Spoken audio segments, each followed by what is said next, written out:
Under comments, we have our good friend Adrian McLemore. You want to come on up and say a few words?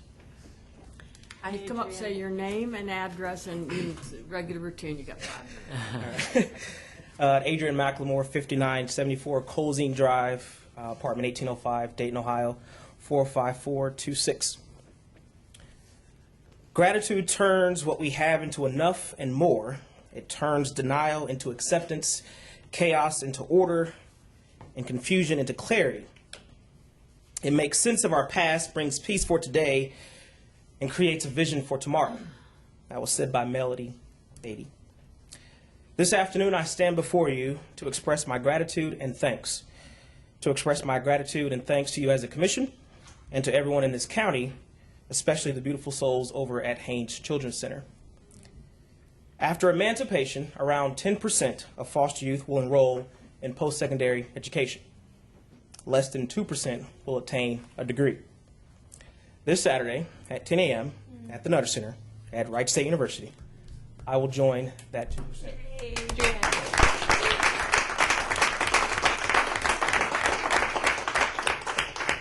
Tears were about to hit me, so I'm glad you clapped. They're hitting me, yeah.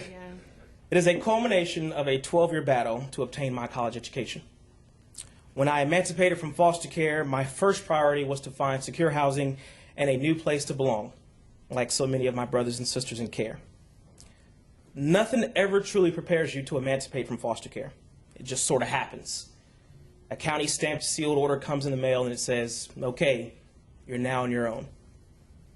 I arrived to campus in one of our long white county vans in the fall of 2004, complete with 2 caseworkers. Everyone else had parents and grandparents. I had Stacia Doris, and I'm thankful for that. However, it was a shock and an adjustment and an all too familiar feeling of loneliness and an inability to navigate this new institution we call Wright State University. After a difficult and rocky first couple of years, I was dismissed from the university. I remember framing my dismissal letter and hanging it in my apartment, vowing to come back, to return, and to finish. And so I did. Along the way, life happened, but perseverance is the name of the game when you grow up in foster care.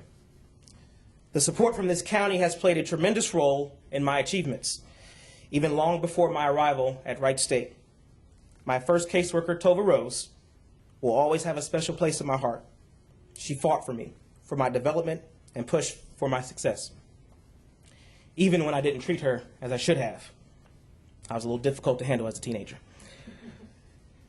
I had a lot of anger issues and my smart mouth as my only weapon of choice, but she always gave me her unconditional support.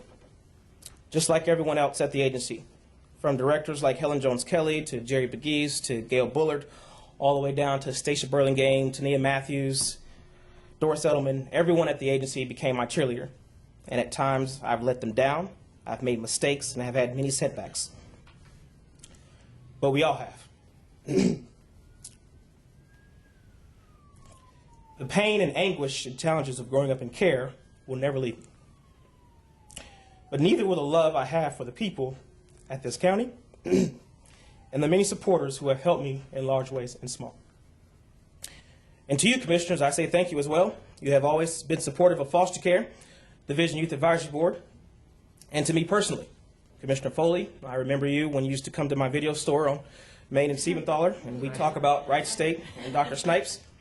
Commissioner Dodge, I see you everywhere, and you're always grabbing me, squeezing me, breaking my ribs with your hugs.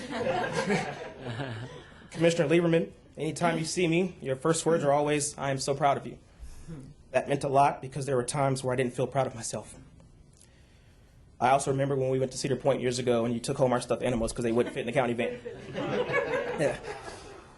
I remember these things because I view this county as my family, and it is my hope that you view the children involved with Child Protective Services in the same light as well. That's how we best serve them. That's how we best help them. Finally, I'll leave you with this quote from John F. Kennedy. It sums up what I plan to do to repay everyone who has supported me in my journey. As we express our gratitude, we must never forget that the highest appreciation is to not utter words, but to live by them. I plan to live my life by serving others because this county served me. Thank you.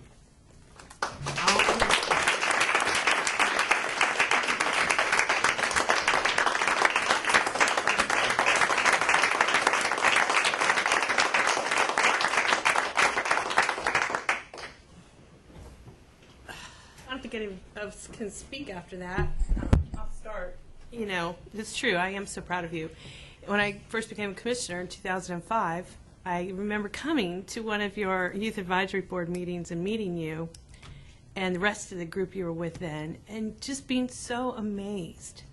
You had just transitioned. You were at Wright State. A couple others were in school. Some were still in high school. But, you know, what you guys have done is such a great example for all those younger people coming after you. We've said it many years. You are our kids. And you did it.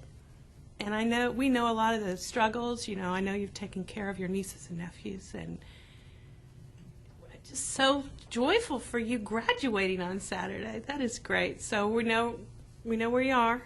We know where you work. We're going to keep our eyes on you. Thanks for coming and sharing that with us. That was really great. Thank you. Well, I mean, really, I just echo what Commissioner Lieberman said. I just want to say thanks to you because you've always, with all the things you have to do, like any of us do, you've always taken time to provide leadership at the state level and the national level around why we should be doing foster care right, you know, and always strive for that. And that's never been lost on certainly on the three of us. So congratulations. Good job. Good job. Thank you. Congratulations. And you know what? I'm a graduate of Wright State University, so I'm right there with you. And I was a little bit older, and it took me a long time. I struggled, too, with kids being divorced, so it's hard, but thank God you did it. So congratulations. We're proud of you. I do want you to know that Adrian will be joining us on the Out-of-School Youth Task Force. Oh, good. So we're looking forward to your active service. Good. Thank you.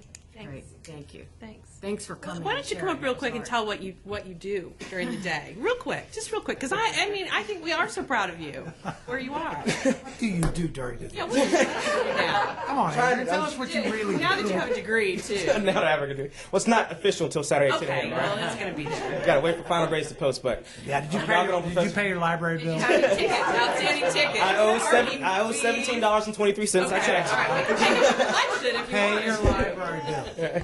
So currently I work for Goodwill Eastern Hills Miami Valley for the new program called Miami Valley Works, which is a new initiative that was started after Cincinnati Works. The goal is to help individuals in poverty with wraparound services. I'm an employment coach there along with another employment coach, and so we help them break down barriers, find employment, maintain employment, and hopefully progress through that. I'm still actively involved in all the boards that I serve on, and also I serve on the Supreme Court of Ohio, the Committee for Abused and Neglected Children. Then, of course, I'll be joining the Task Force for Out-of-School Youth because I've been out of school before, and among other things in the importance of education. So that's what I do day to day. Thanks. Yeah. Thank you. Great. I know I see him there. Yeah, I he's go there. into my He's there. words. So I see him.